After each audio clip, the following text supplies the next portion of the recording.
everybody. Welcome to Camford Speaking Tutorial Test 4. Now let's begin the first part of the speaking test. How popular are bicycles in your hometown? As people became financially more stable, the importance of bicycles declined over time. So it's not as much popular today as it was in the past. Thanks to the easy availability of ever-improved four-wheelers and financial schemes and low EMI.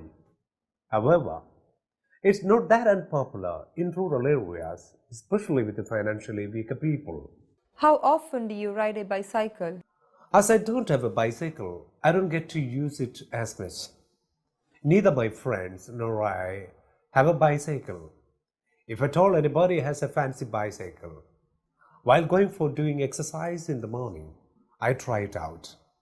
I hardly get any chance to use it other than that. Do you think bicycles are useful for all ages? Even though it appears to be of merit for all ages, it cannot be ideal for octogenarians, whose muscles and bones are too brittle to withstand any damage while cycling. For other age groups and fitness freaks, bicycles serve many useful purposes. However, it's not age, but health that decides whether bicycles are useful or not.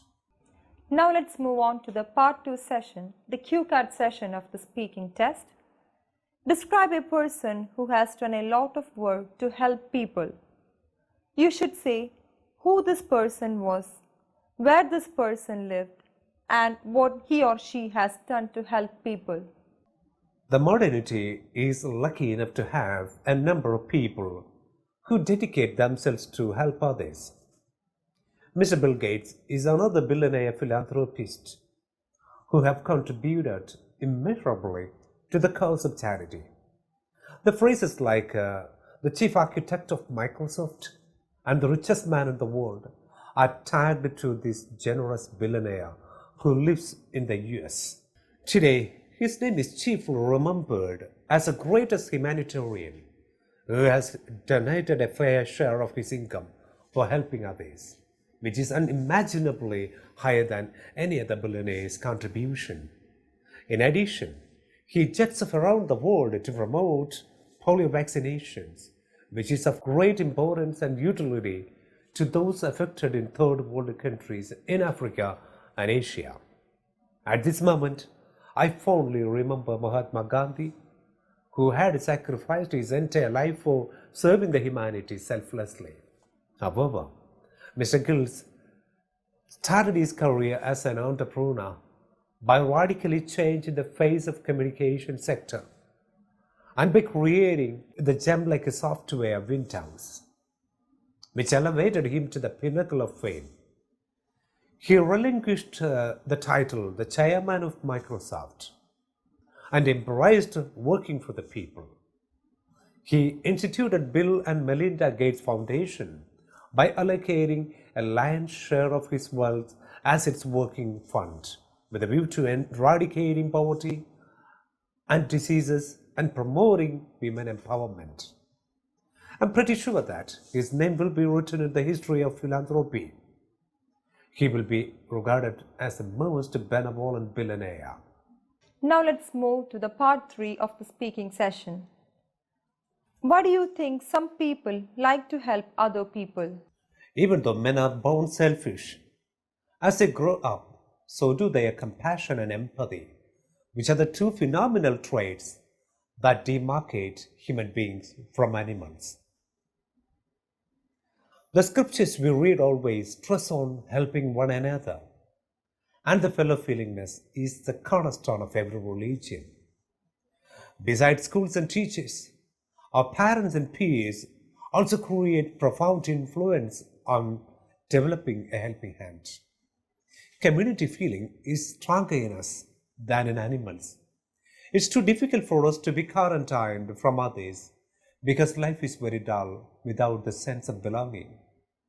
Now, it's an irrefutable fact that being human means being humane by helping others.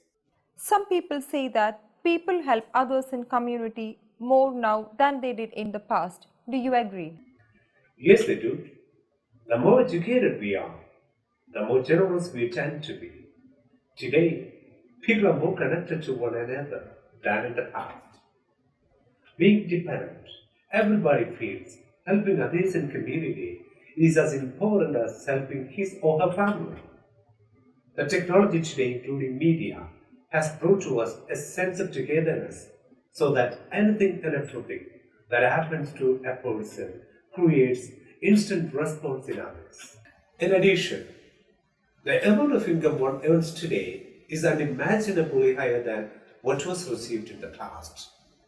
So, they have no reluctancy to help the community with the surplus money. It's worth remembering about the huge contribution to relief fund during the COVID pandemic in each country. Which group of people generally need more help in a community?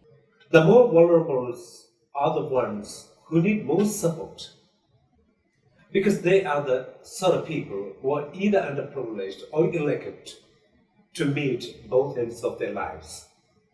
Such people would be backward in all respects, be it in terms of education or income. If more support is not given to them, they may fail to come up socially. Moreover, there are weaker sections in a community for whom gaining college education is the only way to be part of the mainstream in a society, for which the right support should be extended. The history has shown us that the meaningful and objective education could reduce the disparity between the rich and the poor, and the privileged and the underprivileged. Modern states are best examples for it. Wait, we are not over yet. Now we are moving to difficult vocabulary and its meanings. Octogenarian, meaning a person between 80 and 89 years old. Philanthropist, meaning one who promotes the welfare of others. Jet off, meaning to go by aeroplane to a destination. Relinquish, meaning give up. Phenomenal, meaning exceptional. Scripture, meaning sacred writings. Pinnacle, meaning peak. Disparity, meaning a great difference. Please do like and subscribe our channel for more videos. Thanks for watching Camford Speaking Tutorial.